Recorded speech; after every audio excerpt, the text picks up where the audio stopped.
Boa tarde, quase noite, para todos, todas e todes. Meu nome é Gabriel, somos o CAC, Coletivo Ambientalista Comunista, e hoje a gente vai ter uma formação, discussão, talvez mais discussão do que formação, de fontes renováveis e biocombustíveis.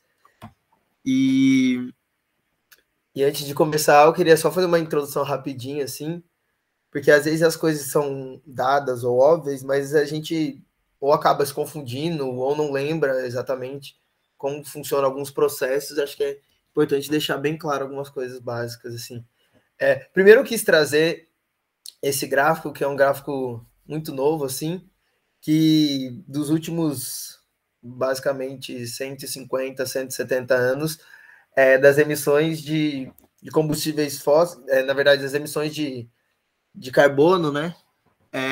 Mas antes só era contabilizado, até alguns anos atrás, a questão dos combustíveis fósseis, né? Da queima de combustíveis fósseis.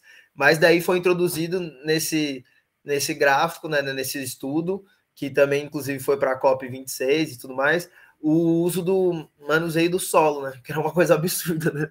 Não faz sentido, né? Não ter antes o uso do. E manuseio e manejo do solo, né? Daí só para trazer, tipo assim, o quão importante é isso, né? Esses dois tipos de emissão, né? Principalmente por combustíveis fósseis e uso indevido do solo. O Brasil, no ranking geral, ele atualmente ele se encontra como o quarto país mais poluente do mundo. A gente só perde para os Estados Unidos, que é um país, né, imperialista e um dos países que mais produz tanto em matérias-primas quanto tecnologias do mundo. A China, que está entre os dois, né, ela e a Rússia também são os maiores países do mundo. A China, a Rússia nem não tem uma população tão grande assim quanto a da China, tão expressiva, mas ainda assim a gente consegue ver que os três primeiros países, Estados Unidos, China e Rússia, a maior parte do acúmulo de emissão de efeito estufa vem por conta da queima de combustíveis fósseis, né? Principalmente China e Rússia, porque se deram um processo no século XVIII e XIX, principalmente, um processo de industrialização, e XX, né, no caso da Rússia, processo de industrialização muito intensa e acelerada, o que na China está acontecendo mais, né, por volta da virada do século XX para o XXI. E no Brasil a gente vê o contrário, né, que mostra a maior parte das emissões que a gente produz e lança na atmosfera é por conta do uso do solo. Daí você vai perguntar, nossa, mas a gente vai falar de fontes renováveis. Mas eu queria mostrar que, embora pareça ser uma quantidade pequena da queima de combustíveis fósseis, ela ainda é muito problemática e muito significativa também, porque a gente tem uma extensão continental, né, no nosso território. Pode passar, por favor. Só para lembrar, e se vocês puderem responder, ajuda, assim. Vocês lembram o que são combustíveis fósseis e quais são? Não precisa falar o nome, né? Mas os principais, assim. Quer dizer, falar as principais categorias, né, de combustíveis fósseis. Porque tem subprodutos, né? Daí não precisa entrar nesse. Vocês sabem me dizer? Tava dando aula disso semana passada. Ah, então você não vale. Tá, ok. Tô brincando, mas se alguém puder responder antes. Carvão.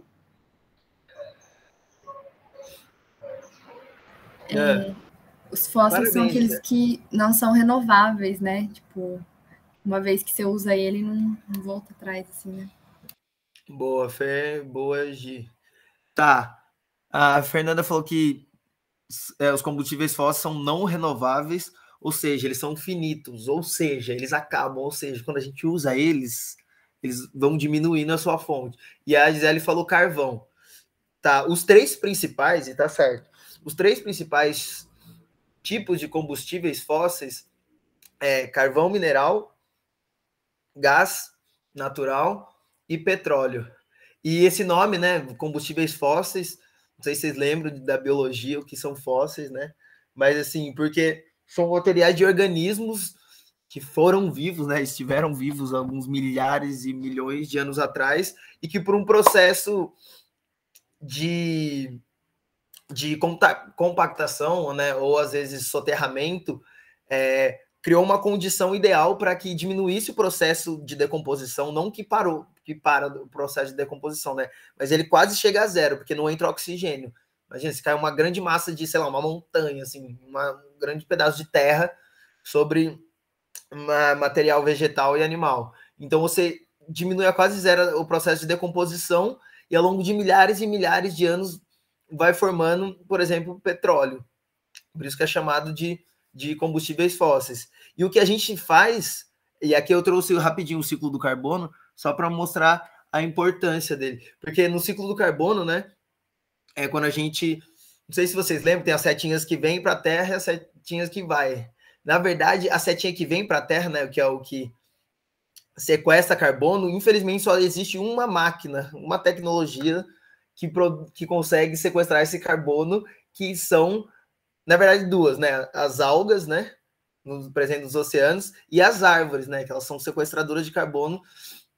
Elas precisam desse carbono durante o processo de fotossíntese delas para produzir o alimento delas. Então só existe uma seta, duas, né? Que vem para as algas e para as plantas. O resto, todas as setas, elas são voltadas para a atmosfera. Ou seja, a gente tem duas tecnologias que sequestra carbono e milhares que lança de volta para a atmosfera. E os combustíveis fósseis, a gente vai exatamente o processo inverso do que aconteceu naturalmente na Terra. A gente está pegando esse processo que aconteceu há milhões ou milhares de anos atrás e tirando numa parte muito, muito profunda da Terra, muito profunda não, mas profunda da Terra, e a gente está queimando ela e devolvendo para a atmosfera.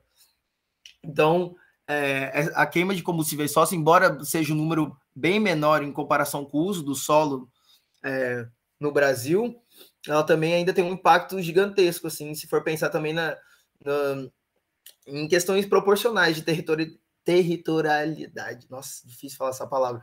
Mas só lembrando também que no ciclo do carbono a gente tem queima não só de combustíveis fósseis, né, mas de florestas, né, de madeira, que você perde não só o carbono, mas também, né, a diminuição de evapotranspiração e diminuição de chuvas que chega na região centro-sul do país, por exemplo, rios voadores. Tem um pouco também de processo de vulcanização, né, que também emite um pouco de carbono. E basicamente é isso. Acho que pode passar.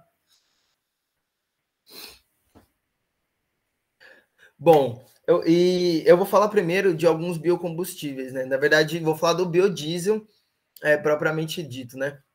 Os biocombustíveis, eles surgiram como uma tentativa de ser uma alternativa para os diesels, né? Ou até mesmo a gasolina, né? Que eu estava até conversando com a Gisele que, na época, assim, principalmente do governo Lula, que aconteceu um investimento massivo, assim, na área de biodiesel, a produção de biodiesel, porque até então os maiores produtores eram países europeus, né? A França e a Alemanha.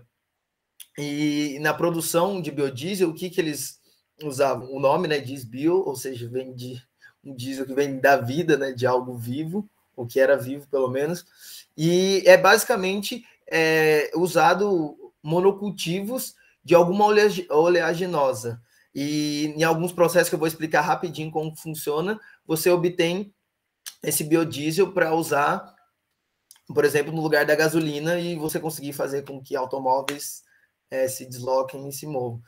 No caso da Europa, por exemplo, os maiores produtores até hoje é a França e a Alemanha.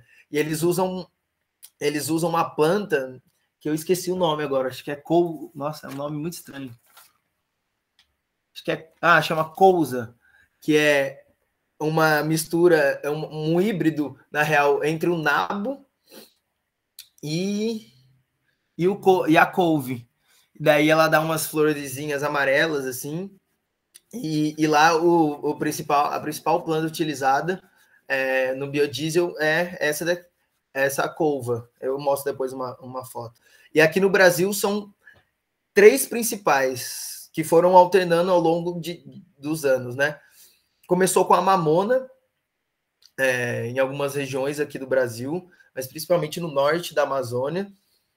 O óleo de dendê, que a gente acha às vezes que é só utilizado na culinária, mas aqui no Brasil foi e ainda é utilizado para biodiesel, em algumas regiões como o Cerrado e a Caatinga, e o principal, que hoje em dia se torna cada vez mais intenso o uso desse, que é da soja, né?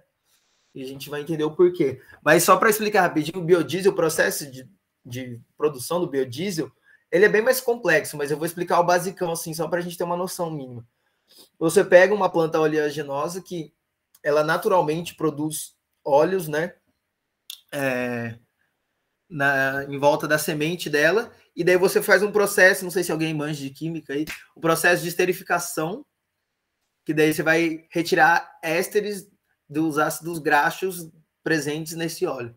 Mas enfim, é só por curiosidade, né? A gente não é obrigado a saber isso, mas eu acho importante falar.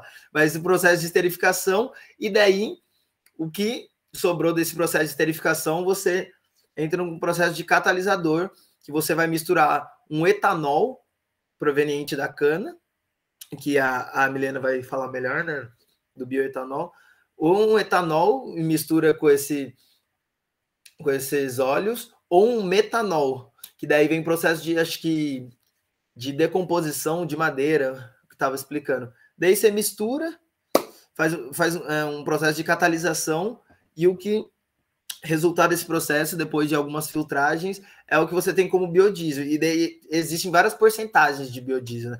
Tem o B5, o B10, e tipo assim, o número representa a quantidade de biodiesel que tem ali, porque o resto é misturado com diesel. Então, ele já é meio falacioso nessa questão, assim, porque o biodiesel, a maior parte é diesel.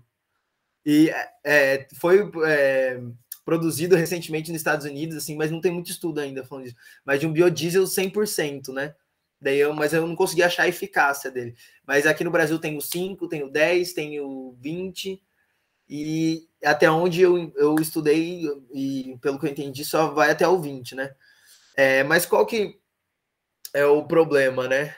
Os problemas. Porque realmente ele tem uma diminuição de emissão de gases do efeito estufa muito menor, não que ele chegue a zero, porque a gente tem que lembrar de todo o processo, né? O processo de o transporte de máquinas agrícolas para produção desses monocultivos, o uso indevido muitas vezes do solo também, o transporte para levar de cidades a cidades também inclui uma liberação desses gases, e também na produção de adubos para fertilização desses plantios, né? Então, é basicamente essas contabilizações que entram no biodiesel. Mas o principal problema dele, na real, é a questão dos monocultivos, né? Acho que pode passar, na real. Não lembro qual que é a próxima, sendo sincero. Tá, pode deixar aí. Obrigado. E daí a gente entra na questão que eu falei, né? São 3 produtos principais, né? 3 plantas usadas: mamona, soja e dendê. Nos estudos mostrava que a mamona foi sendo substituída majoritariamente pela soja, assim.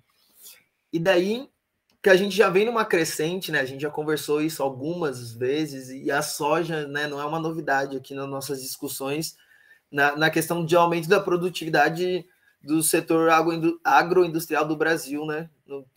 Falando de agronegócio, né? E o agronegócio ele vem batendo recordes e mais recordes de produção de soja. E isso tem vários problemas, mas eu vou citar os principais, assim, na questão do biodiesel mesmo, e as consequências do aumento dele na produção de biodiesel. Porque a maior parte da soja, né, que a gente produz ou vai para ração para gado, ou a maior parte é exportada para a China, Europa e Estados Unidos. E na China vira ração para porco, não sei se vocês lembram. Isso a gente falou, acho que em pandemia e meio ambiente. E o pouco que fica aqui, ainda, do pouco que fica aqui, que não é usada na ração, na pecuária, é usada, até acho que 11% do que fica aqui, da produção de soja, é usado para o biodiesel. Então, os processos acarretados, né? Primeiro que o aumento da produção de soja faz com que alguns outros produtos fiquem mais caros no mercado, né? Porque se você diminui a plantação, por exemplo, de arroz, você diminui a de feijão, você diminui a de mandioca, você diminui a de outros produtos alimentícios, então você vai diminuir a produção e ela vai ficar mais cara, né? Vai aumentar o investimento que você tem que ter e vai ter uma menor área para produzir. Então, um dos efeitos diretos que tem desse aumento de produção de soja também, né, para biodiesel, mas não é só para biodiesel, né? É o encarecimento de alguns outros produtos alimentícios, o mau uso e exploração do solo, porque a soja também, além de ser um monocultivo, né, a soja é um cultivo que ela exige uma quantidade muito grande de água, que é o que a gente chama de água invisível, né? Que é aquela que assim a gente não vê no dia a dia, né? Porque está no meio da cadeia produtiva o uso dessa água. Daí eu trouxe aqui, ó, não sei se vocês estão conseguindo, se dá para enxergar direito. Aqui, ó, novo líder, Olfar se torna o maior fabricante de biodiesel do país. E se tornou o maior do mundo também. Essa empresa é uma empresa gaúcha que ela tem sede em Goiás, em Goiânia e em Goiás. E daí o artigo, né, a notícia, né, vai mostrando os recordes que ela bateu e também falava que ela aumentava o emprego em famílias para agricultura familiar, né? Para essa agricultura familiar desenvolver produção de soja, principalmente para o biodiesel, desculpa, gente. E daí eu resolvi passar um vídeo. Posso passar um vídeo rapidinho? 3 minutos, juro. Só para... a ideia é que essas empresas, né? E é uma empresa privada, né? Trazem do biodiesel, por exemplo. Posso rapidinho, Milena? Acho que eu vou... Pode sim. Tá. Pode qualquer colocar. Coisa vai me falando, gente. E de tempo também, porque eu não quero ficar enrolando muito, não.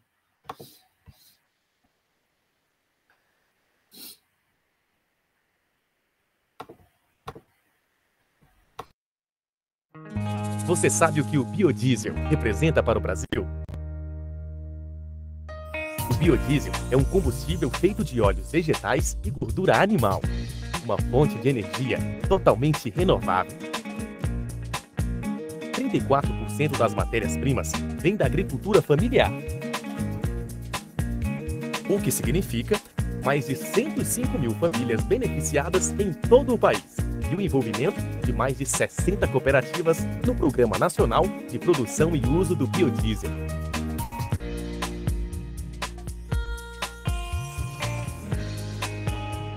O selo social é um incentivo à agricultura familiar.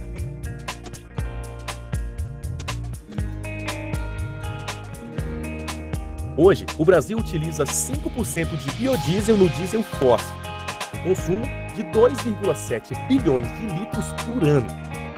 E se o consumo dobrasse, a capacidade ociosa ainda seria de 1,8 bilhão de litros.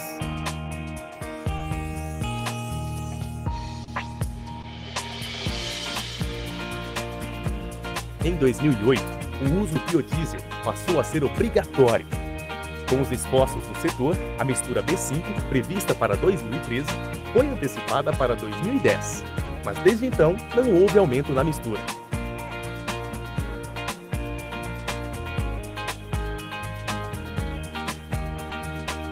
A Ubrabio representa toda a cadeia produtiva do biodiesel brasileiro e defende um novo marco regulatório para o setor. Queremos 7% de biodiesel no diesel fóssil imediatamente. E mais biodiesel significa mais benefícios para toda a sociedade. O B20 Metropolitano é uma experiência de sucesso em São Paulo. Mais biodiesel para cidades menos poluídas. O bioquerosene também contribui para um planeta mais sustentável. E é a Ubrabio que representa o segmento no Brasil.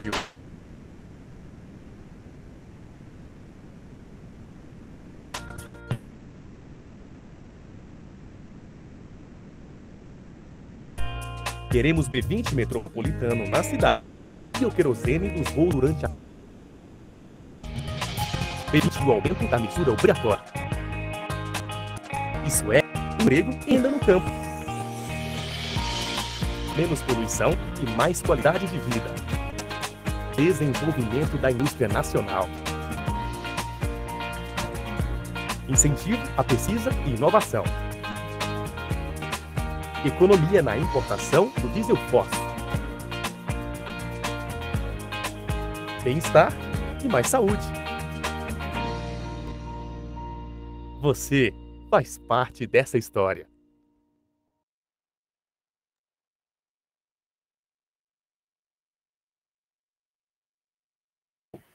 E aí, o que vocês acharam desse vídeo? Dessa propaganda? Bonita, feia, legal, interessante, preocupante.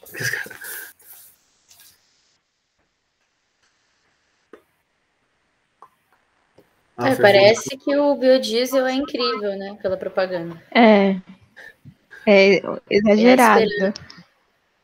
Bonito e exagerado. Bem verde e amarelo. É bem isso. É, exagerado, bem verde e amarelo, bonito. Então, parece que é lindo, né, o biodiesel, assim. Parece que ele tem nenhum problema, né? Essas propagandas poderiam ser um pouquinho mais, pelo menos... mais sinceras no sentido de, pelo menos, falar um impacto, né? Porque tudo tem impacto, não é possível. Eles falam só coisa linda. Pode falar, Fer. Ou não supervalorizar tanto, né? Tipo, falar, mas não, nossa, é legal, mas não é incrível também, né? Calma lá. Sabe o que me pareceu aqui? Foi a propaganda do novo ensino médio. Pareceu muito. Tipo, eu fiquei assistindo assim, pensando, nossa, igualzinho, velho. É só os prós, né? Uma beleza, tudo lindo, né? Pode falar, Lívia. Nossa, pior, real, mano. Eu esqueci o... Tava desativado aqui. Então, na verdade, eu fiquei com várias dúvidas, assim. Tipo, a primeira, quando ele fala que o biodiesel também usa gordura animal, tipo... Assim, no processo tem que ter a gordura animal, ou tipo, eles pode ser feito com gordura animal ou... Não, é que eles aproveitam, às vezes, para utilizar gordura animal também para misturar junto com o óleo, entendeu? Mas majoritariamente é usado com óleo vegetal, entendeu? Por isso que fala que pode ser usado gordura animal para misturar um pouco, sabe? Para dar volume. Mas tipo, não seria uma coisa assim, tipo um reaproveitamento da gordura animal? Ou seria tipo uma coisa assim, ter animais apenas para isso? Não, assim, reaproveitamento. Eles não são utilizados no processo, sabe?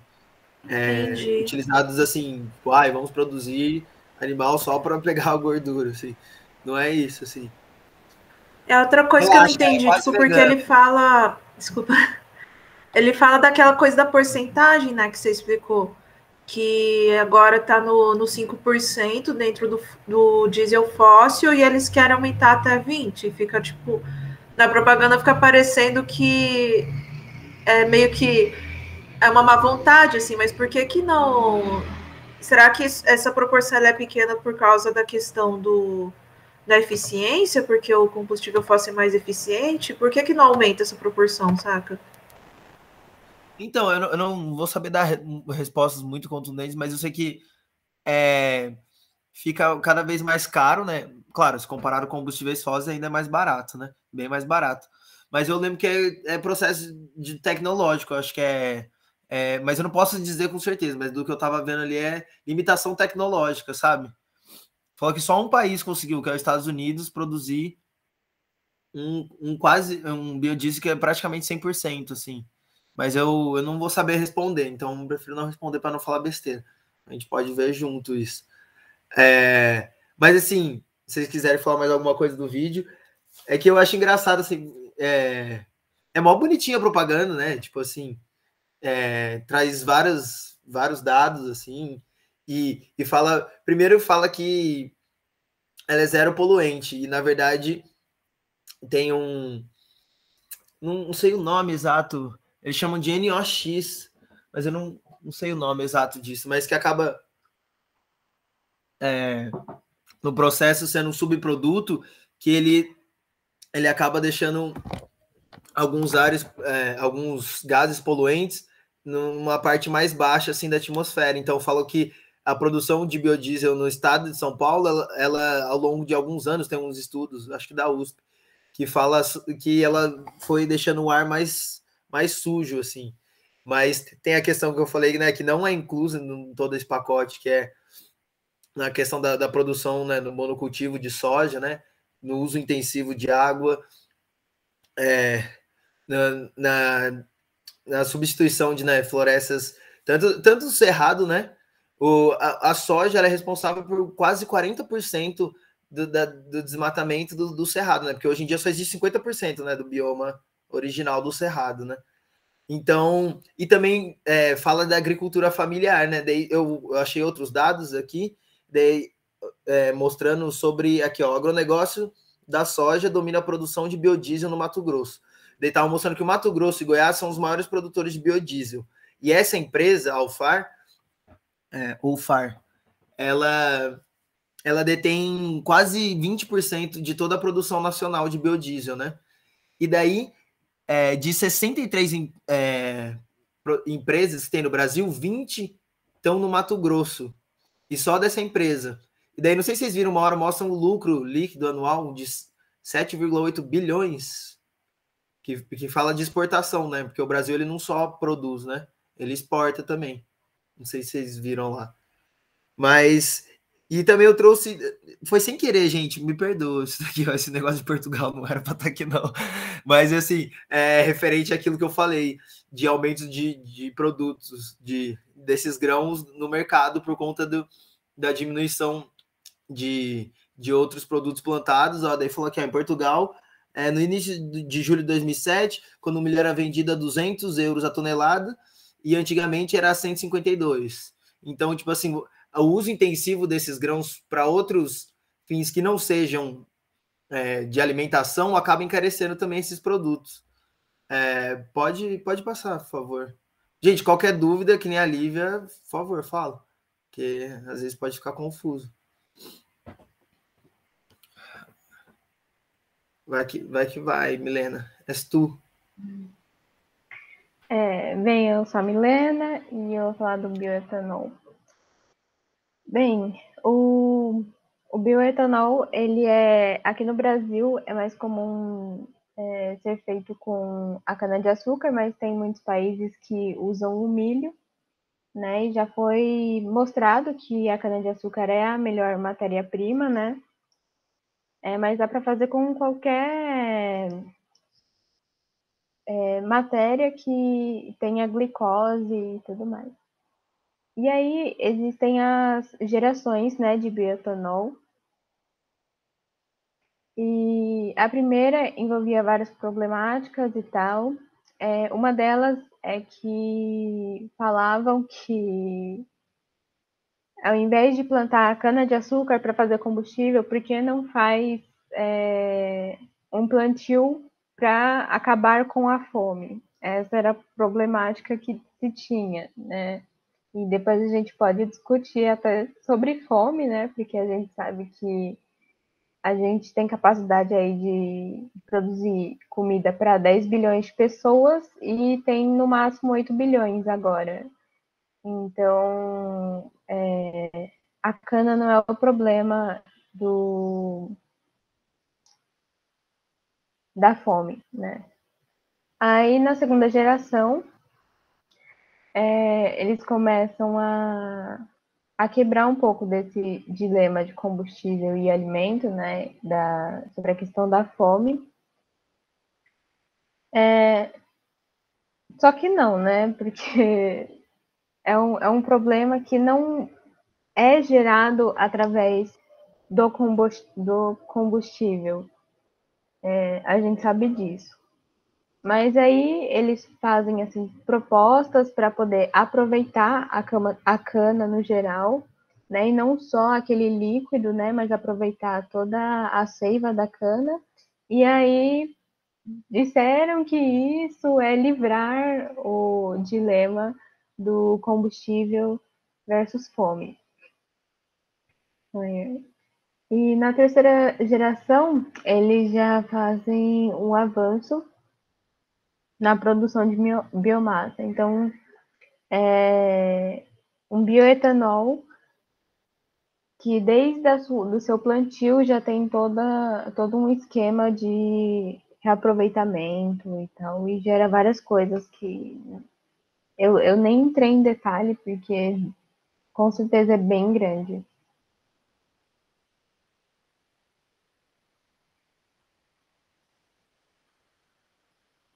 Agora é você.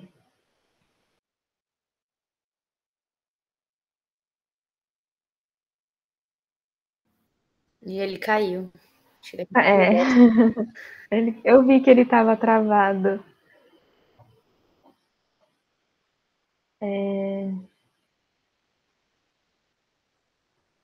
Gente, vocês têm alguma dúvida, alguma coisa para acrescentar aqui?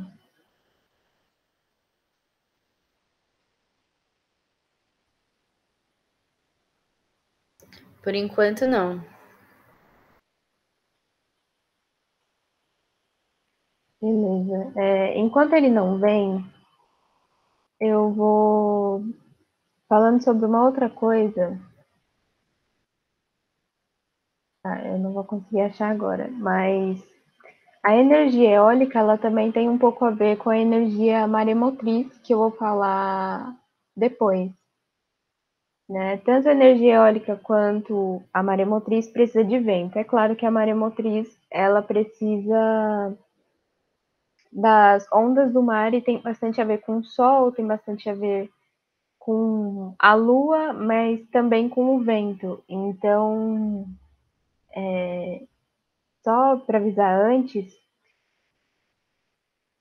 que onde tem uma facilidade de colocar, o lugar onde tem uma facilidade de colocar energia eólica também é o lugar onde tem uma facilidade de colocar uma energia maremotriz, tá? E não são todos os lugares, acho que, não sei se o mapa tá lá no final, ou sei lá.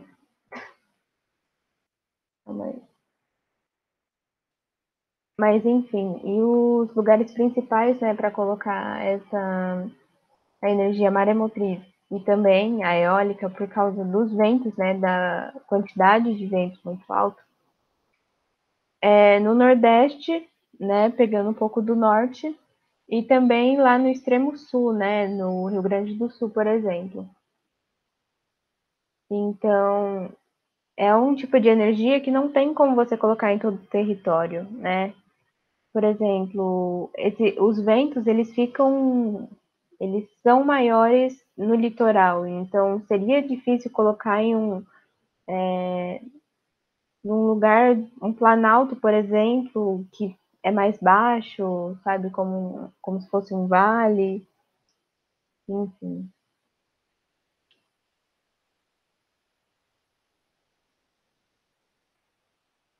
Nossa, eu não sabia do Rio Grande do Sul. Pois é, eu fiquei surpresa também. Eu falei, nossa, tem vento assim?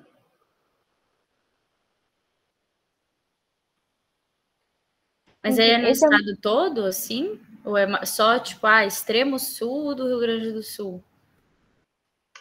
Pega quase que o estado todo.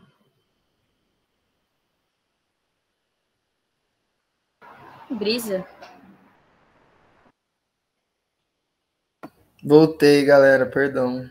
Caiu mesmo aqui. Quer que eu possa continuar? Agora é sua vez. Tá bom. Que pena, eu perdi sua parte.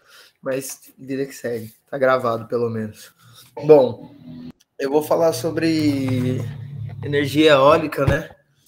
Mas antes de falar de energia eólica, eu queria fazer um rápido contexto histórico, assim, porque eu fui pesquisar, assim, entender como ela surgiu, assim. Nossa, rapidão, gente, eu vou um pouco longe porque eu tô perto da Gisele e eu fico ouvindo minha própria voz e isso me atrapalha demais. Ai, pobre é uma bosta, né? Calma lá. Espero que não caia a internet, mas se cair, daí eu volto lá. Desculpa. Mas, enfim, como eu estava falando, eu fui pesquisar sobre o uso da energia eólica, né? Porque quando a gente fala de fontes renováveis e de energia eólica, a gente está falando da conversão de energia eólica para geração elétrica, né? Para produzir energia elétrica. Mas a energia eólica já foi usada muito antes para outros fins também, né? E daí eu estava vendo que mais de 3.000 anos atrás, os árabes, né, eles já usavam energia eólica para duas principais questões, que era a moagem de grãos e também para bombeamento de água, né? Ou de partes mais profundas do solo, ou às vezes até do próprio mar. E daí, isso há mais de 3.000 anos atrás. Daí os europeus, para variar, né, se apropriaram dessa tecnologia, principalmente durante a Guerra Santa, né? Quando eles foram para o Oriente Médio e ter essas guerras, daí eles trouxeram, e por volta de 1430 teve a primeira instalação, né, de um moinho de vento, sabe aqueles moinhos bonitinhos que a gente vê em desenho, que é muito comum na Holanda? Então, daí eles eram usados também para esses fins, moagem de grãos e para bombeamento de água. E tem estudos que dizem que foi importantíssimo esse tipo de energia, né? Essa energia eólica, para o desenvolvimento agrícola da Europa durante a Idade Média, né? Então, que ela teve um papel importantíssimo para a obtenção de água e para a moagem e armazenamento desses grãos. E ela era tão importante, para vocês terem noção, que na Idade Média também existiam, né, várias leis feudais, e as duas principais leis entre o século XIV e XV era justamente em relação à produção de moinhos, porque falavam que os camponeses eles eram proibidos de produzir ou construir qualquer tipo de moinho nas terras, ainda que fossem as terras que eles trabalhassem dos camponeses. Só os senhores feudais poderiam construir esses moinhos, porque eles sabiam da importância que eles tinham e da detenção, né, desses moinhos, principalmente na questão de grãos e de abastecimento de água. E uma outra lei que também foi imposta pelos senhores feudais é que não se podia ter qualquer tipo de construção ou plantação perto desses moinhos, porque atrapalharia como eu falo, na qualidade do vento, né? Porque se tivesse alguma construção, alguma árvore no meio do caminho, teria menos vento disponível para os moinhos. Então também era proibido até a plantação de árvores, no que eles chamam de direito ao vento, né? Eles chamavam de direito ao vento, que é uma lei basicamente privatizando até o ar, né? E para vocês terem uma noção como era importante, né, esses moinhos na Europa, né? Daí, ok, a gente vem para a atualidade, né? E a gente vê que na década de 70, aí sim a energia eólica, claro, ela é antes da década de 70, mas principalmente na década de 70, com a crise do petróleo no mundo, teve um medo, né, e uma necessidade muito grande de conseguir outras fontes de energia para não ter uma dependência, né, tão grande do petróleo, e também com um mercado lucrativo, né, para ver uma maneira de conseguir enfim, um dinheiro que não fosse também proveniente de uma única fonte, né? E daí, na década de 70, começa a ter alguns pequenos investimentos, mas começou a se popularizar, principalmente na Europa e aqui da América, a partir da década de 90. Daí, no Brasil, o primeiro investimento foi de 2001 para 2002. Primeiro foi a Proeólica, uma empresa privada, e em 2002 vem a Proinfra, que é programa de incentivo a fontes alternativas na geração de energia. Então, esse programa, né, ele começou a ser discutido, e também começou a se falar sobre a necessidade de produzir outras fontes de energia, isso em 2002. Daí só em 2009 que começou a significativamente ter investimento nessa área, com alguns leilões promovidos por tanto empresas públicas quanto privadas, né? E isso em 2009 ainda. Uma das principais empresas públicas que começaram a investir foi a ANEEL, que é a Agência Nacional de Energia Elétrica. E daí, ok. E atualmente, né? Eu já vou voltar, mas atualmente teve um investimento muito massivo do BNDES, de mais de R$1 bilhão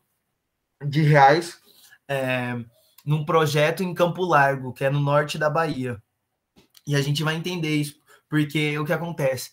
O Brasil, hoje em dia, ele tá aqui no ranking, tá desatualizado, porque depois eu achei um mais atualizado. Aqui em 2016 está mostrando que ele é o 9º maior produtor de energia eólica, né, do mundo, mas hoje em dia ele é o 8º, não mudou tanto assim, ele está na frente do Canadá, mas é bom, né, falar. E o que acontece? A maior parte de toda a produção eólica do país está concentrada na região Nordeste. Acho que isso, uma boa parte, quase todo mundo sabe, porque lá existem ventos específicos, ventos setentrionais que chegam na região litoral do Nordeste, que são ventos que eles têm uma velocidade... Porque para você ter uma estocagem muito boa, pode voltar ainda rapidinho, para você ter uma estocagem boa de vento, eles falam uma média de 10 a 12 metros por segundo, né? Mas depois eu fui pesquisar que, na verdade, existem tecnologias já hoje que você consegue com 5 a 7 quilômetros, a metros por segundo, você já tem alguns processos de estocagem do vento, né? Mas depois a gente vai entender o porquê que não é tão utilizado. Mas enfim, a região Nordeste, que eu falei, tem ventos propícios, porque são ventos constantes, ventos fortes que chegam do litoral. Então, 83% de toda a energia eólica produzida no país, hoje, em 2021, vem da região nordestina, por conta dessa questão. E os principais campos, né, os principais estados geradores Bahia, Maranhão, Rio Grande do Norte, Piauí e Ceará. E daí aqui, ó, se vocês repararem, isso era 2016, então também está um pouco atualizado. A energia eólica era 12,13%. Daí eu fui pesquisar, pelas minhas pesquisas, pelas minhas fontes, hoje em dia já se tornou a segunda maior matriz elétrica no Brasil, só perde para as hidrelétricas, tá? Em torno de 14, alguma coisa, 14,8, se não me engano. Isso só 5 anos depois, né? Porque junto com a energia solar, a energia eólica são as que mais crescem anualmente no país, né? E acho que pode passar. E daí aqui vai mostrando a evolução, né? Porque para a gente pensar, né? O primeiro investimento foi a partir de 2002, então não faz nem 20 anos. Então foi implementado, né, tardiamente, se for ver, no nosso país, mas ao longo desses 20 anos teve uma crescente gigantesca, ó. Se for ver, de 2005 a 2020. O seu de 27,1. Isso daqui é megawatts, tá bom? Que é o... Como eu falo? A medida de energia, né? Das energias, das fontes eólicas. E daí aqui, ó, até chegar em 2020. Então, aumentou mais de 200% desde a implementação. E aqui mostra os parques, né, eólicos ou complexos, como é chamado. Daí mostra que tem um pouco na região sul, sudeste tem um parque só. Na região sul tem bastante até, né? São 95 parques. Mas massivamente, porque hoje em dia o Brasil ele está com mais de 8.500 aerogeradores, que é o nome. Então, eu também fiquei chocado que tinha tudo isso no Sul. Achei meio X, não imaginava. Achei que era tipo assim, Nordeste massivamente e um pouco no Sudeste. Mas a gente tem cerca de, hoje em dia, 8.500, 8.400 aerogeradores, né? Quando eu falo aerogeradores, é a unidade, é a coluna lá, né, com a hélice. Mas agora, quando eu falo parques, é um complexo, né? Então vai ter vários aerogeradores. E parques a gente tem cerca de 726 hoje em dia, mas esse número vem crescendo massivamente. E também a questão dos custos, né? Eu vou trazer para vocês que eu, desculpa, eu acho que eu não anotei. Ah, não, anotei aqui, devia ter trazido aqui. Ó, as energias mais baratas, segundo a própria eólica, e essa eólica, ela é privatizada, ela é privada. A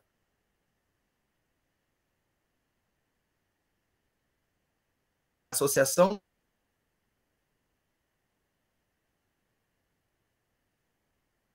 Brasileira, na verdade tem dois vezes, tá certo? Associação Brasileira de Energia Eólica, direto. E tem dados dessa mesma pesquisa, desse artigo que eu achei, watts-hora. O carvão, $130 por megawatts-hora. O gás, 61 megawatts-hora. Daí as duas menores, tem a energia eólica e a energia solar. E aqui a energia eólica mostra um pouquinho menor, porque eu fiquei nessa dúvida, porque tem lugares que falam que é solar, tem lugares que falam que é eólica, mas isso é muito dividido, né? Mas a eólica está com 47 dólares por megawatts-hora, e a energia solar está com 48 megawatts-hora. Então a energia solar e a eólica estão com as mais baratas, né, em custo-benefício. E também são consideradas as mais limpas, né? E menos degradantes. Mas a gente tem que ver melhor isso, porque nem tudo são rosas, né? Acho que pode passar. Qualquer dúvida, gente, dá um salve. Aqui, ó. Aqui é bem bonito. Vamos ler comigo, ó. Isso é da empresa, né? Então, ó, igual a gente viu no outro vídeo, né, da maior empresa de biodiesel, eles só falaram as partes positivas, lucrativas, os benefícios, né? Mas, assim, parece que a história se repete. Aqui, ó, baixo impacto ambiental. Energia produzida pela força dos ventos, é renovável e não polui. Melhor custo-benefício da tarifa de energia. O potencial eólico no Brasil é superior a 500 gigawatts e atualmente temos 12 gigawatts instalados. Parques eólicos não emitem gases de efeito estufa. Isso já é uma mentira, porque eu vou falar por quê. A gente vai entender. Não emite em qual etapa? Porque quando a gente fala de emissão de gases, a gente tem que pensar em todo o ciclo de produção, desde a construção do parque eólico, por exemplo, um solar, até o transporte do material que foi necessário e até ele ser finalizado, né? Então, assim, a gente vai ver que, na verdade, já posso falar agora, mas, na verdade, tem uma certa emissão e que não é tão insignificante assim, tanto na construção e quanto no transporte de materiais. Mas vamos seguir aqui, ó. Permite ter a criação de animais e agropecuária, mas não emite efeito. Exatamente, mano. Ai. Mano, enfim. Permite a capacitação de mão de obra local. Isso é outra questão que eu já vou falar com vocês, mas que eu vou falar tudo de uma vez. Para desenvolvimento de outras atividades que convivem com os parques eólicos, tais como a agropecuária e a criação de animais. E essa é a melhor, gente, a fixação do homem no campo. Eu falei, caramba, mano, que homem é esse? Que campo é esse que ele tá falando, né? Porque eu realmente não vi nenhuma pesquisa de nada relacionado à fixação do homem no campo, muito pelo contrário. E a gente vai entender melhor isso. Arrendamento de terras geram melhorias na qualidade da vida da comunidade local. Deixa eu ver. Pode passar, eu acho. Não sei qual que é a próxima, não lembro. Tá, eólica. Então pode ser. Ó, daí eu trouxe, né, os fundamentos, né, os princípios da empresa quando você entra no site da empresa da eólica. Lembrando, ela é privada, ela não é nem capital misto, porque a ANEEL é capital misto. É o que eu falei, que é a nacional lá de energia elétrica.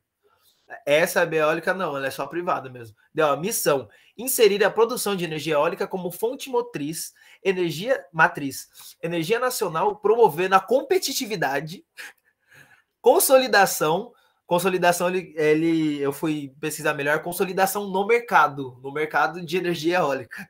Ou seja, mas ele é sincero, pelo menos, né? Pelo menos no site.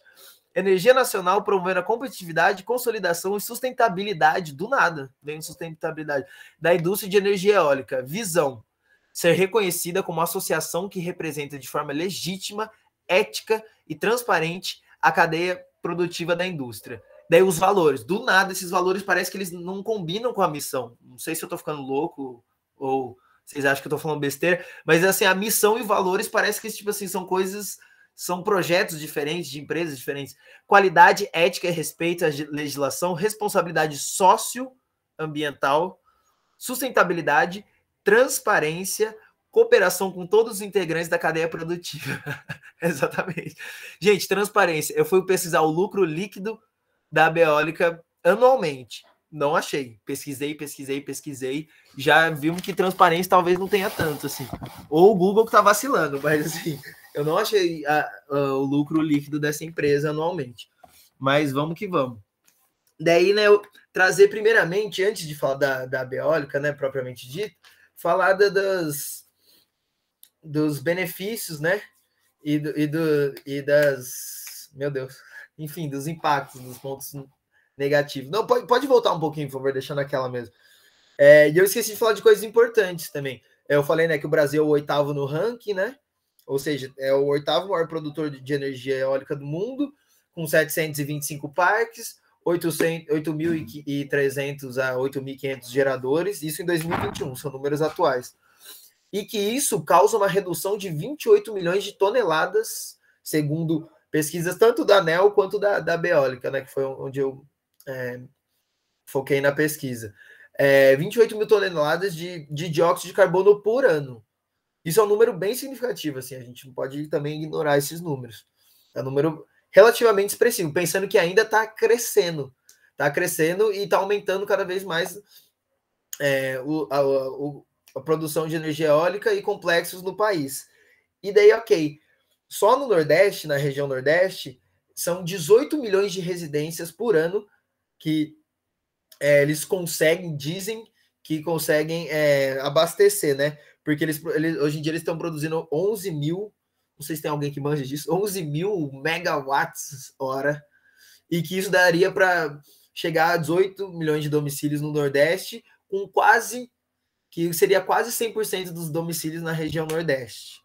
Mas isso também fala de um uso moderado, não é também tipo, não especifica, mas fala que é um uso moderado da energia. Eu não sei o quanto isso seria por dia, né? Fica numa incógnita. E também que nos últimos 10 anos, e principalmente no ano de 2020 e 2021, 70% de todas as construções de usinas no país veio proveniente da energia eólica, ou seja, 70% de usinas que foram construídas nos últimos 2 anos foram de energia de parques, né, e complexos eólicos no país. E então, vamos falar, né, então, das vantagens junto com isso, né? Porque são números realmente e relativamente expressivos, né? Mas as vantagens, segundo as empresas, né? A produção, na verdade, desenvolvimento massivo de empregos na localidade. Tem a questão, né, de ser uma das energias, junto com a eólica, com a solar, mais baratas, né? Que tem. E tem uma questão também, tem a diferença entre offshore e onshore. Não tem nada a ver com o Paulo Guedes, essa treta aí. Offshore é fora da costa, onshore é na costa. Ou seja, tem produção de energia eólica com aquelas pás gigantescas no mar e no continente. No continente, o ideal é mais próximo do litoral, porque os ventos são mais fortes. E no mar é direto. Então, as vantagens de ser no mar. Ela produz mais energia, porque o vento é mais constante e mais intenso. E não tem o problema com o uso do solo, porque tem uma questão muito problemática que esses complexos, eu já vou me encaminhando para o fim, gente, prometo. Esses complexos, eles têm um problema que eles usam uma extensão territorial muito grande. Saiu uma pesquisa em 2019 que se o Reino Unido usasse só energia eólica para a produção de energia no país, energia eólica e solar, eles precisariam ocupar 25% de todo o território só para os complexos. E o Reino Unido, não estou falando da Inglaterra, estou falando do Reino Unido. São vários países juntos. Então é uma ocupação territorial destruidora e muito intensa. Porque imagina, 1/4 do seu território precisaria ser ocupado para você conseguir obter essa energia só dessa fonte. Então, a vantagem de ser no mar é que você não está usando o solo, mas ela é mais cara no mar, que é, né, engenharia mais complexa, Então tem essas vantagens e desvantagens. Agora, as desvantagens dos impactos socioambientais. Tem a interferência, né, na questão migratória de pássaros, né? Tem a questão da morte também de pássaros e morcegos, que lá não fala só pássaros, cita morcegos no período noturno. Tem a questão da poluição sonora, porque são máquinas gigantescas, imagina. Tem uma máquina que, né, nesse complexo que eu falei, no norte da Bahia, que o BNDES financiou, tem 89 metros de altura, cada pá tem quase 60 metros. Então, e fora o motor, que o motor tem 122 metros de diâmetro. Então, fala que é uma poluição sonora muito intensa para quem está próximo do local. E, para finalizar a questão da energia eólica, eu vou trazer um estudo muito interessante da Federal do Ceará. Acho que pode passar. Não sei se eu esqueci de falar alguma coisa, mas... Pode falar, Lívia. Ah, verdade, aí. Pode falar. Isso que você falou agora no motor, assim, eu não entendi como que esse motor, ele tem algum combustível complementar? Ele é movido, ele é movido pela energia eólica e gerando eletricidade, seria isso? Sim, é como se... Lembra da Dilma? Ela não estava tão errada, dá para estocar o vento. Sim. Eu não vou saber explicar a física exata do rolê, mas essas pás vão girar, né? O vento vai passar, essas pás vão ser giradas, e daí, dentro, né, da parte, né, da caixa que tem atrás da pá, o movimento da pá, que vai ficando girando, ela vai criar um movimento... Esqueci, mano, o nome do movimento na física, gente. Centrífugo? É tipo uma parada assim, mas é outro nome, que ele vai se converter, mas ele vai se converter em 2 tipos de energia, mas é através do movimento. Igual era usado os moinhos também, era o movimento da pá que gerava um outro tipo, que convertia em outro tipo de energia. Eu não vou saber falar, desculpa, para não falar besteira aqui. Mas assim, é o vento, não tem nada complementar, sabe? Ou que vai poluir, ou que precisa nesse motor, assim. Tipo de corrente contínua e alternada, é isso? Cara, não lembro. Eu esqueci. Tem a ver com isso, mas é um outro nome. Porque tem... Como fala? Eu acho que a energia do vento converte em energia mecânica e a energia mecânica convertida em energia mecânica. É isso que eu queria falar. Porque tem energia elástica, potencial elástica, energia mecânica, energia elétrica, mas assim, a conversão de uma para outra. Da mecânica para a potencial elástica para depois elétrica. Mas enfim, eu não quero me estender aqui, porque senão eu vou falar besteira, não é minha área. Mas é importante. E aí isso você falou que do som, isso não, tipo, esse som que é muito, tipo, uma poluição sonora muito forte, isso não afetaria tanto a galera que trabalha no local, mas também, tipo, eu fico pensando assim na população animal também, né? Sim, então, porque a questão de interferência das rotas migratórias vem por 2 motivos. Pela intensificação desses ventos, né? Porque tem uma interferência na dinâmica do vento também. Eu não sei explicar exatamente, mas estava falando que tem uma interferência na dinâmica do vento também. O vento não continua sendo o mesmo com a instalação desses complexos, porque tem toda uma engenharia, né, pensada. Então, e também a questão da poluição sonora, não só para quem trabalha, para quem está perto, mas isso acaba afetando também nessas rotas migratórias, principalmente de pássaros. Ou seja, não só eles acabam fazendo rotas que não fariam ou que não deveriam, e isso interfere na alimentação e até, né, na sobrevivência, como tem uns que têm colisão direta, entendeu? Com as pás. Então, tipo, é um número muito expressivo que deve alterar os fluxos de ar afetando. Eu acho que deve ser nessa linha, exatamente. Daí eu trouxe alguns notícias, né? E olha, eu trouxe, mano, da BBC News, para não falar que o cara só pega de jornal esquerda. Não, eu ia trazer um do G1, mas ia ficar muita coisa. Mas tinha do G1, da BBC, eu trouxe do Brasil de Fato. Daí aqui, ó, energia limpa, mas nem tanto. Os parques eólicos que abalam vidas em Pernambuco. E aqui, as que são causos diferentes, né? A demanda por energia limpa ameaça uma das regiões mais ricas e férteis da Amazônia. Eu posso comentar essa por curiosidade, mas eu acho que no momento que mais interessa é aqui na nossa região. O que acontece? Teve um estudo, saiu um livro desse estudo, muito interessante, que eu acho que seria legal a gente ter até para o coletivo, que pode passar, Milena, por favor. Inclusive para eu lembrar o nome do livro, que é muito grande. Mas, enfim, é um estudo de um projeto muito grande de coautores, né, de professores da Federal do Ceará, que eles começaram a partir de 2009, quando foi implementado um campo... Pode passar também. Quando foi implementado um campo muito grande, numa região próxima à Fortaleza, esqueci o nome da região...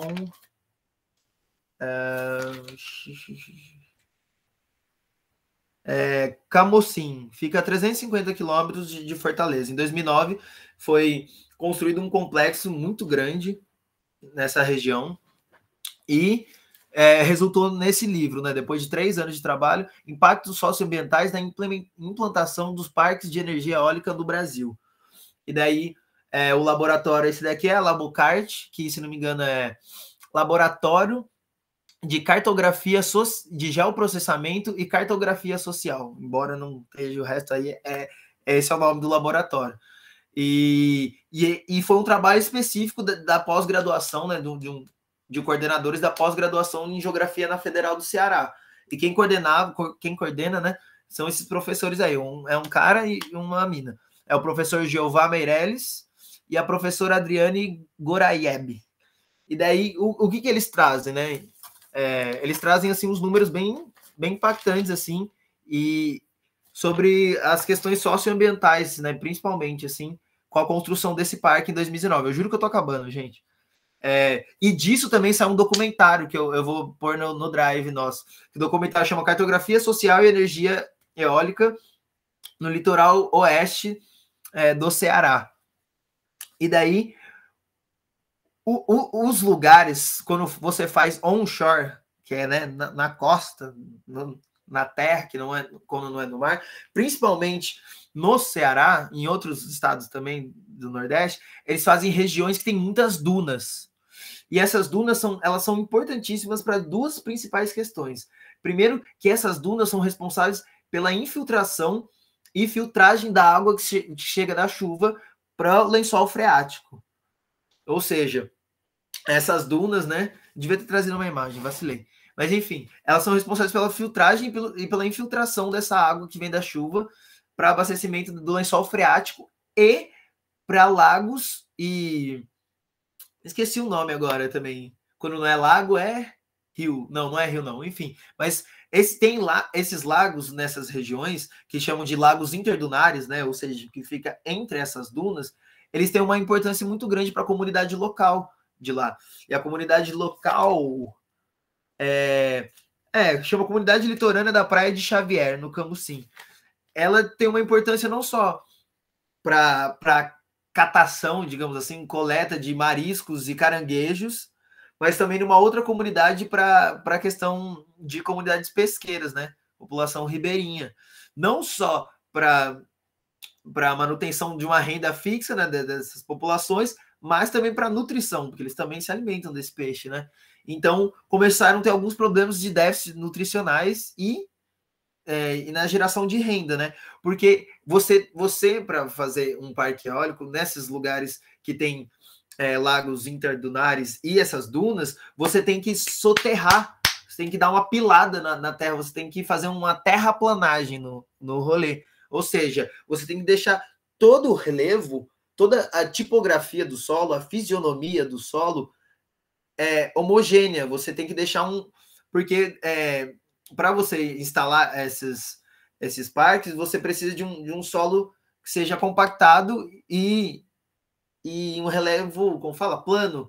Então, você não só altera no processo de filtração de água desses lençóis freáticos, você interfere nas comunidades ribeirinhas e comunidades praeiras, na nutrição, né, desses caranguejos, desses mariscos, desses peixes, como também na produção, não, como fala?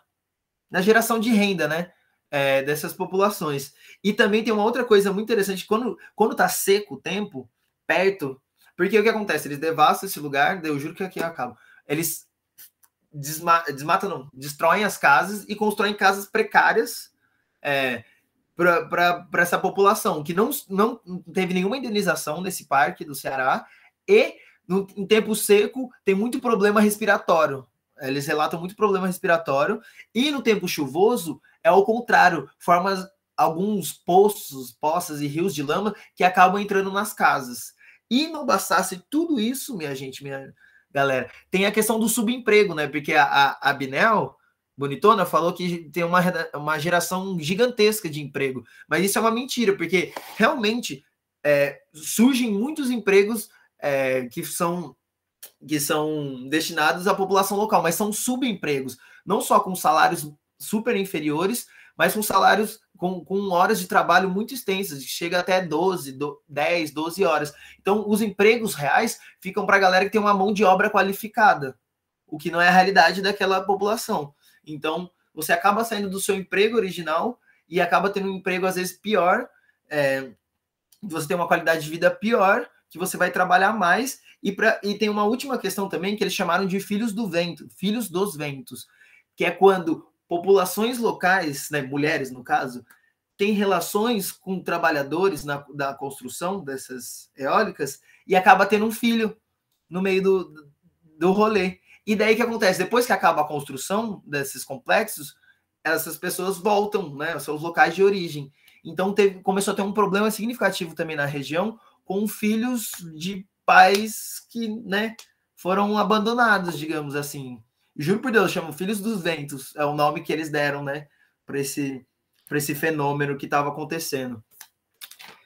E tinha mais coisas assim para falar, mas assim, o interessante é que eles falam desse estudo que os impactos socioambientais são cumulativos quando se trata de complexos eólicos, porque a questão da qualidade da água ou da falta dessa água, é a questão de soterramento de dunas, é a questão da poluição sonora, é a questão de subempregos, e que uma vai afetando diretamente a outra também. E acho que é isso de energia. Nossa, eu falei tudo, né? Perdão, amiga Milena. Vou falar, Gisele. Sem problema.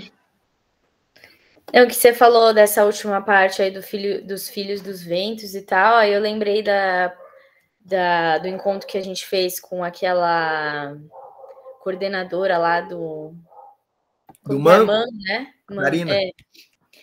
Aí eu acredito que deve acontecer um processo bem parecido assim com o que ela falou, de assim, essas cidades em questão, né, são, sei lá, não é nem uma cidade, né? Muitas vezes é um vilarejo, um lugar super pequeno, que todo mundo se conhece, e as pessoas, muito provavelmente, boa parte são da mesma família, porque é um lugar pequeno, tradicional mesmo, de que as pessoas ficam lá, é uma população que faz tempo que está ocupando esse lugar. E aí, um empreendimento vai ser realizado nessas áreas, então vai ter vai chegar um monte de gente que não é de lá, e aí acredito que durante a implementação, né, aconteça assim, uma mudança assim, muito grande nesses lugares que passam de ser um lugar super seguro, que você conhece todo mundo, para até um aumento de uma violência naquela região, de um monte de gente desconhecida, e aumento também muito da violência contra a mulher também, que naquela apresentação ela falou bastante disso, assim, com relação à mineração, né? Que os filhos dos ventos levam esse tipo de caos, assim, social, né? Que não é pensado, foda-se, só vai, galera, tanto faz, vai trabalhar, depois vai embora e acabou, assim. É bem isso, esse negócio de filhos dos ventos, eu fiquei, nossa, que pesado, porque fora todos esses prejuízos, tem a questão de um filho que foi gerado ali no meio desse processo e que vai ter que segurar a bronca de todas as outras coisas que eu falei. Mas enfim, eu vou passar a bola para a Milena, coitada.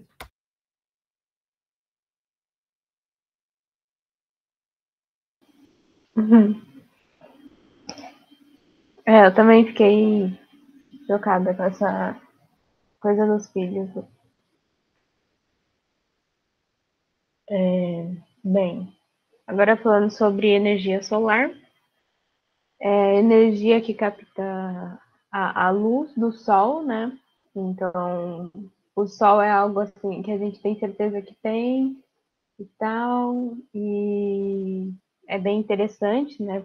Porque luz não vai faltar na sua casa, né? Enquanto tiver sol, basicamente isso. Porém, o problema está na forma como é construído. Eu vou mostrar para vocês primeiro essa etapa aí de como ela chega até a sua casa, né? E uma coisa muito interessante é que ela dá um pouco de energia, né, para a rua, no caso, contribuindo para a sua conta de luz e tal. E os valores, né, dessa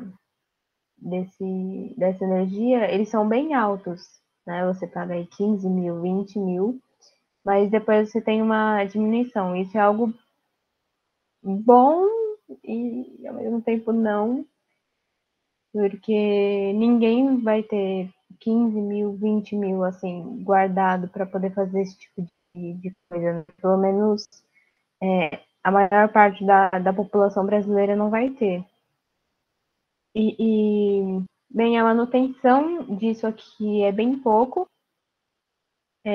A manutenção ela é de no mínimo 20 anos, então dá para ser usada aí por um bom tempo. E a vantagem é essa, né? Uma economia muito grande, que é uma coisa que não vai faltar. A problemática que eu quero fazer aqui é que essas placas, né?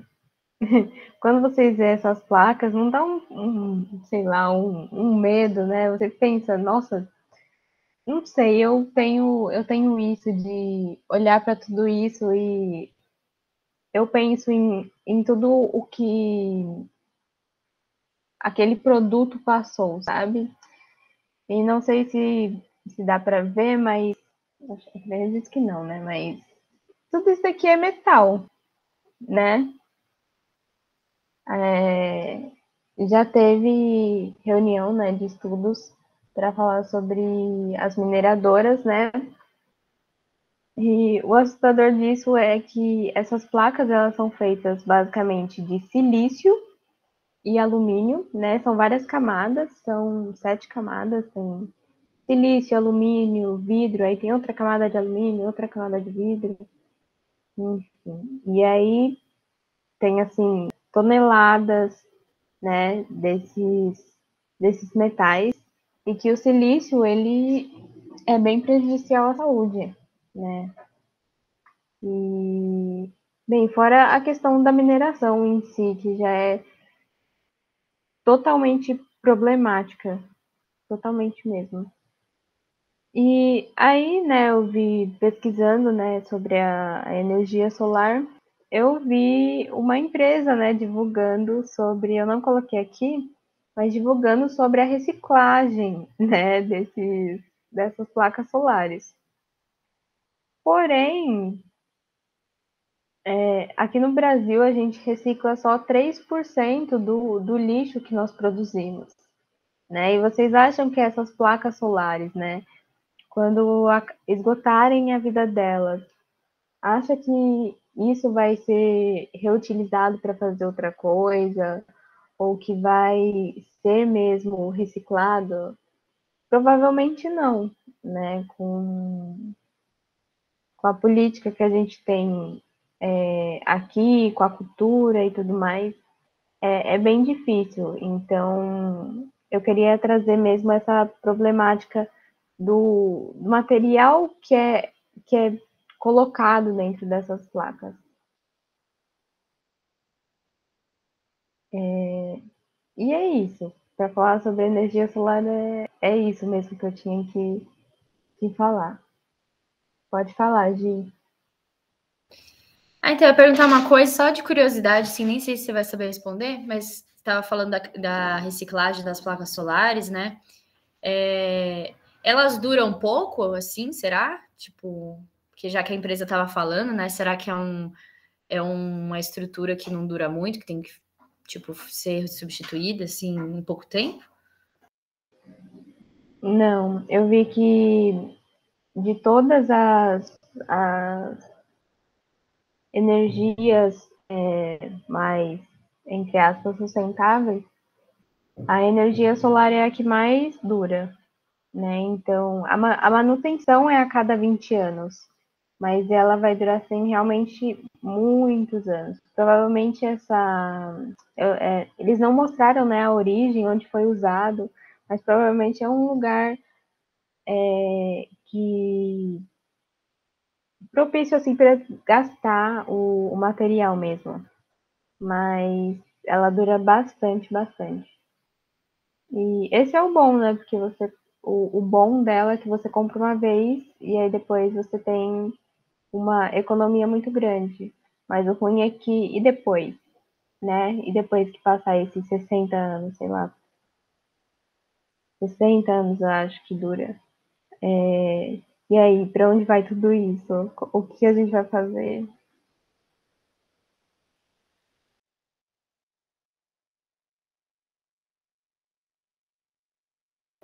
Teria que ter uma tecnologia que permitisse, sei lá, ou reciclar ela, tipo assim, transformar em outra coisa, ou alguma forma de reabilitar ela para voltar a funcionar, sei lá. Sim, verdade. Mas Enfim, daí, eu sei que é uma questão mais técnica que a gente não tá manjando, mas assim, será que vale a pena, tipo, investir nessa produção, que nem você falou, tipo, ter uma tecnologia que permita que ela possa ser reciclada. Então, por que a gente não questiona não fazer esse tipo de tecnologia até chegar nessa tecnologia, entendeu? Porque eu acho meio complicado que a gente encontra esses problemas que toda matriz energética vai ter, e a gente fala, tinha que melhorar a tecnologia para resolver tal problema, né? E aí a gente fica esperando a tecnologia melhorar. Então acho que a gente tem que começar a questionar, será que, então, se não temos tecnologia para resolver esse problema, a gente não deveria, tipo, parar de usar esse negócio até, sabe? Que eu acho que é um problema muito que pode ser problemático, uma coisa que chama otimismo tecnológico, saca? Tipo, você ficar nesse aguardo de que uma tecnologia melhore, assim. E não, tipo, vamos jogar essa porcaria no lixo até. E aí, quando tiver a tecnologia, aí a gente faz, sabe? Não esperar uma tecnologia que talvez nunca venha, sabe? Senão a gente vai afundando cada vez mais nos problemas. Sim, verdade.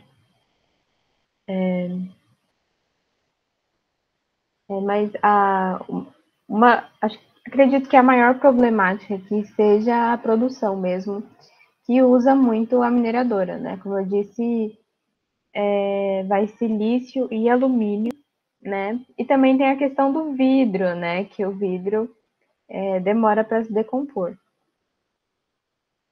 Então, enfim, a gente fica meio sem saída. E realmente essa coisa sei lá, de ver a tecnologia como sendo algo, assim, super colorido, super bonito e tal. Mas na verdade não é. A gente não tem soluções para problemas que já existem, né? Ok, a gente encontra a solução depois, mas já está sendo avisado sobre isso há muito tempo, né? Já está sendo avisado há muito tempo. E, enfim, só ver o caso lá do. Não sei se vocês. Eu vou comentar aqui uma coisa aleatória, mas é só para mostrar para vocês como cientistas vêm alertando a gente de várias coisas e a gente não dá a mínima. Vamos explorar mesmo, vamos fazer isso mesmo, e aí depois a gente só se fode. Que é a questão do. Lá que aconteceu, eu não lembro agora qual estado, mas era no Nordeste, né, que uma empresa estava tirando o material que precisa na produção de plástico. E aí a cidade foi, tipo, quebrando mesmo. Aí todo mundo teve que sair da cidade para poder... Bem, porque é perigoso afundar, né, a cidade, assim, porque o que eles retiraram, né, debaixo do solo para a produção de plástico era o essencial para que mantesse a cidade estável, né, é algo básico do chão. E cientistas, assim, lá nos anos 70 já estavam avisando que isso era perigoso, que não podia ser desenfreado. E agora o pessoal teve que sair tudo das suas casas. Enfim, foi só um comentário.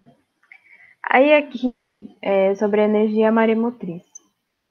A energia maremotriz é uma energia produzida pelas forças do mar.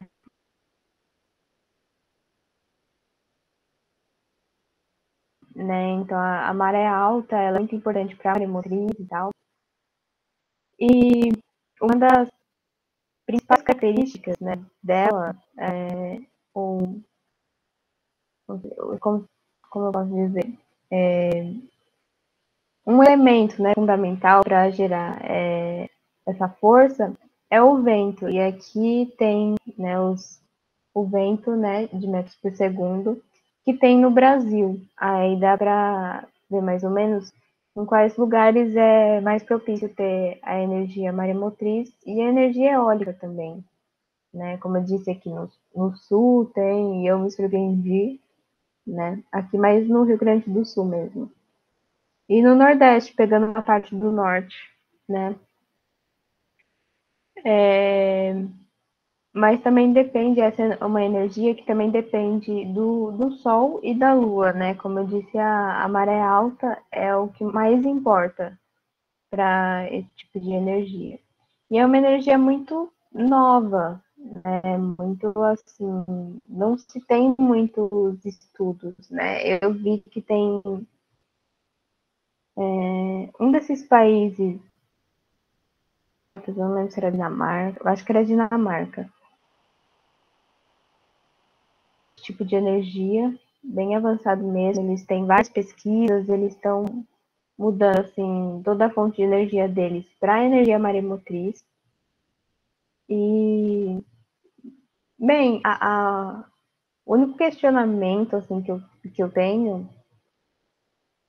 é sobre a vida aquática, né? Porque isso daqui é bem grande, gente, bem grande mesmo, né? Do tamanho do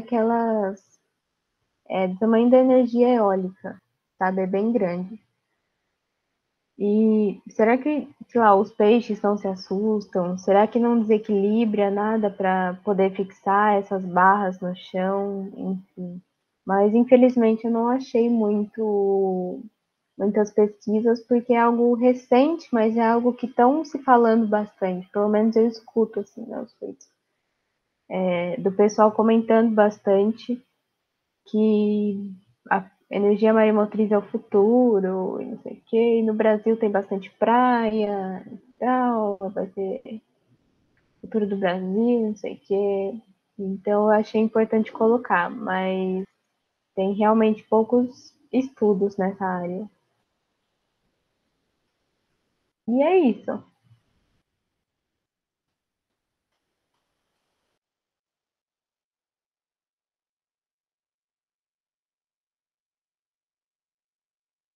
Essa parada aí tem 80 metros, tipo, por aí. Você falou que é igual mais ou menos a mesma extensão da eólica. Eu vou pegar o tamanho certinho, mas é bem Tá. grande.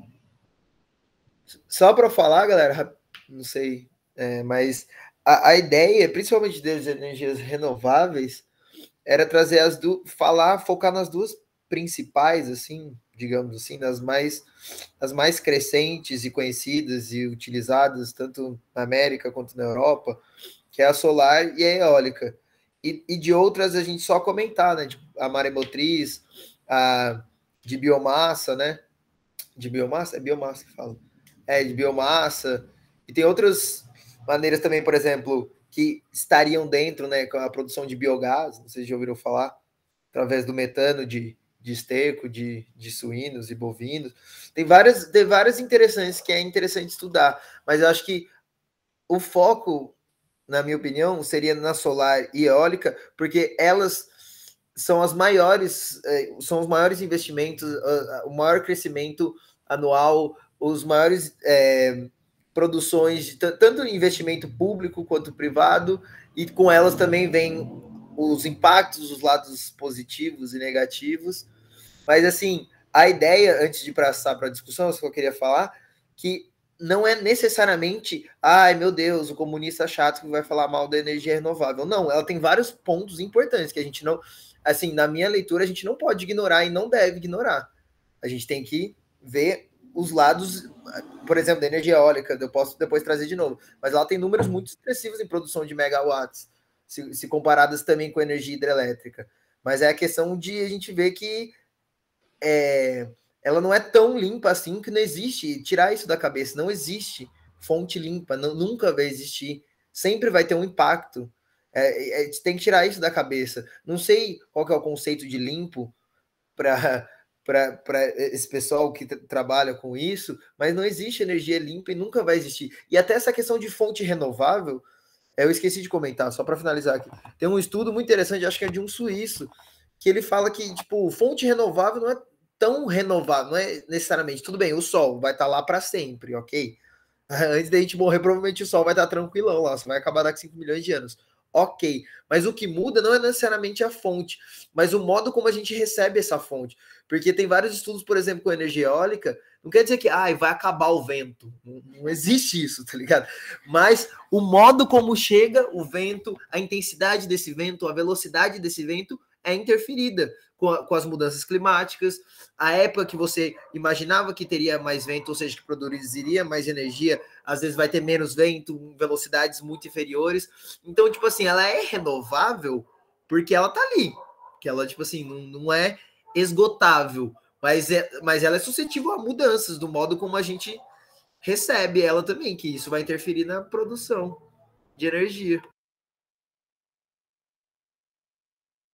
A própria questão das hidrelétricas, né, que até pouco tempo, né, sempre fala, a energia é limpa, porque não emite gases, porque, né, não envolve queima de nada, e porque, não, mas também é uma fonte renovável, porque a água, né, tem muita água, o ciclo da água vai sempre continuar existindo, mas, né, a gente já tá, faz um tempo, né, alguns anos tá passando por crise hídrica, e tudo bem, vai ter água, né, mas a água vai ter tudo cagada, não vai dar para beber água daqui a um tempo, se né, não faz nada. Aí tudo bem, vai ter água, mas na questão, né, do consumo, eu digo, que falar, não, a água não vai acabar, vai ter sempre água, mas, né, a gente já está caminhando, assim, para uma realidade que a gente está destruindo, assim, tudo, e daqui a pouco a água que a gente tanto tem não vai mais estar disponível. Vai até dar para usar para, sei lá, gerar energia, mas aí para o consumo também não vai servir. Então, é isso mesmo. Assim, acho que nenhuma delas está passível de ser a solução mágica, né? É a limpa, renovável, é isso, acabou, né? É bem isso, é tipo saber aproveitar o que já foi feito, o que pode se fazer a partir disso, como aproveitar tudo isso da melhor forma, com o menor impacto possível.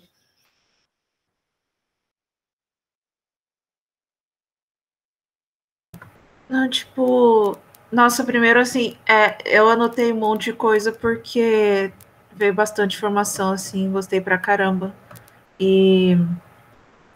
Mas algumas coisas que eu queria falar, primeiro que é uma coincidência que eu tava hoje assistindo uma aula do curso de emergência climática, e daí ele falou justamente sobre a questão das energias renováveis, em certo momento, assim, que o cara colocou um gráfico, e nesse gráfico mostrava que o aumento de produção de energia de fonte renovável, como a solar e a eólica, principalmente, isso, na verdade, não se refletia numa substituição. Então, começava a produzir mais energia solar, mas isso não substituía as fósseis, né? E aí ele coloca essa crítica no sentido de que tem essa dinâmica que é intrínseca do sistema capitalista de estar sempre expandindo, né? Então, você está aumentando a produção, aumentando o consumo, mas você não está substituindo pelas fósseis, né, que são bastante problemáticas. E até, em certo ponto, uma outra professora também falou, né, para a gente tomar cuidado com as soluções prontas, entre aspas, né, tipo, e uma delas é que a gente vê como solução pronta é energias alternativas. E ela ressalta também, essas energias alternativas, elas na prática não estão substituindo as antigas. E por vários motivos, políticos e técnicos também. E de novo, cara, esse debate sobre o que significa ser renovável é um debate que eu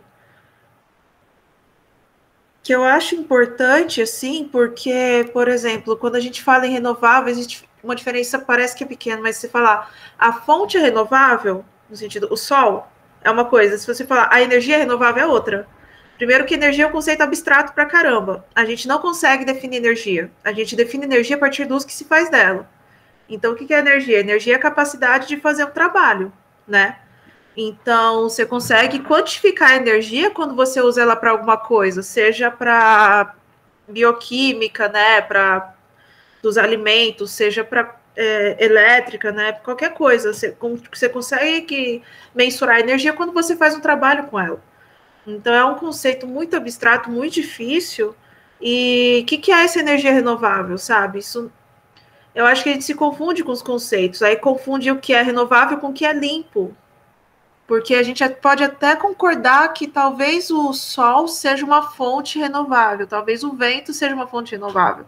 Não quer dizer que é limpo. Porque quando a gente fala de o que é limpo, a gente está falando de todo o processo de impacto socioambiental.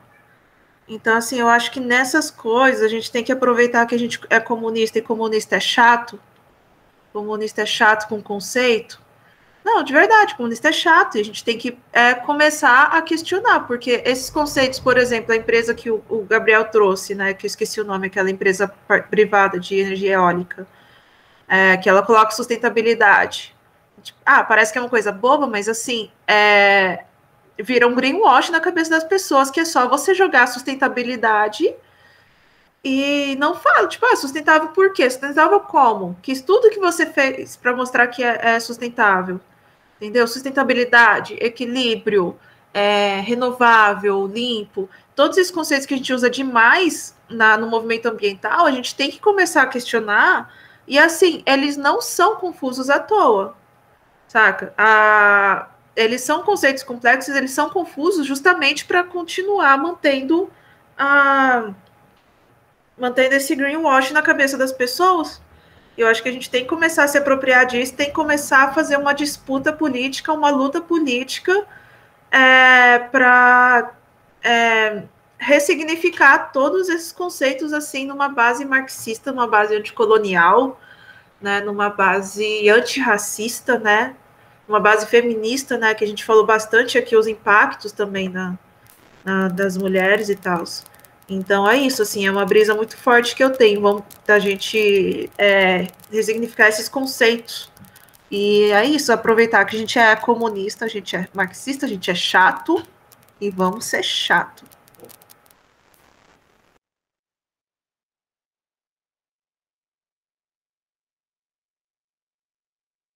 Sou eu agora, né?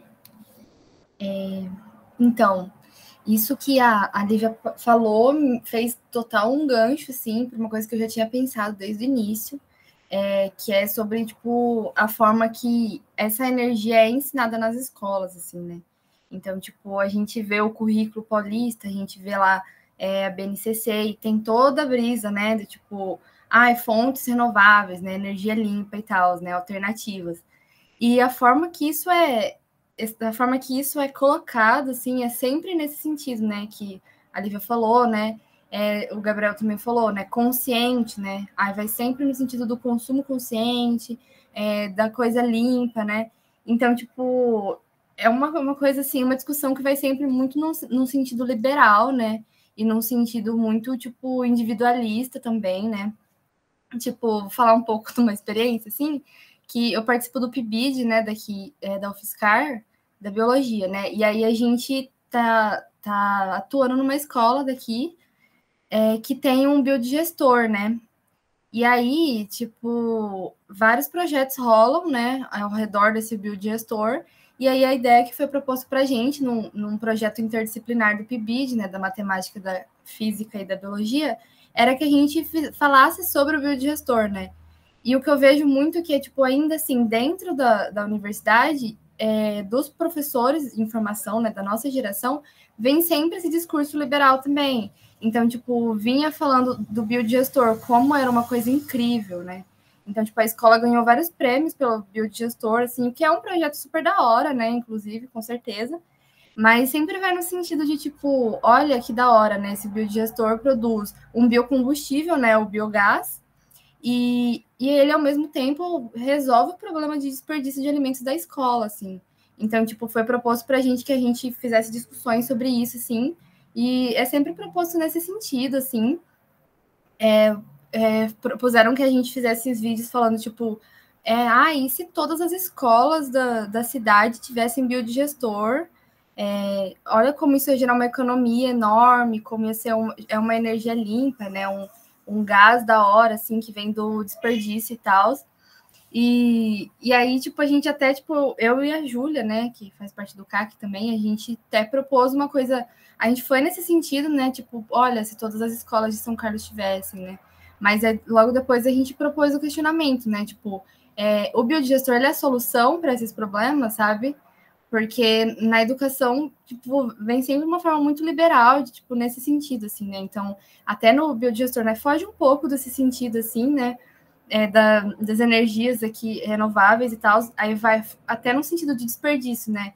Que ele era muito vendido como algo, tipo, resolve o desperdício, né? Mas a gente já sabe, a gente já falou em discussões aqui do CAC mesmo, que o desperdício, né, tá muito além do consumo doméstico, né?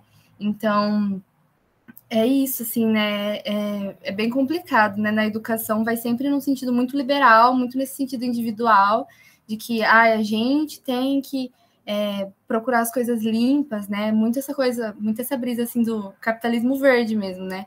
E é complicado, assim, né? A gente se forma educador e tem que estar, tipo, a gente tem que se formar até meio que contra as coisas que a gente aprende na universidade também, né? Porque é muito difícil, a gente vai, tipo, quando você pega para educação, tipo, marxista, anticapitalista e tal, tipo, mano, tipo, parece que você tá ali sozinho, assim, né? Você tem que discutir com seus colegas, tem que discutir com os professores. E é isso, assim, né? Complicado, né? Mas falei horrores, encerro aqui. Isso aí, adoro quando vocês falam, tem que falar mesmo. Eu vou chover uma olhada, eu vou falar só mais do mesmo do que a Lívia e a Fernanda falou, mas talvez acrescentar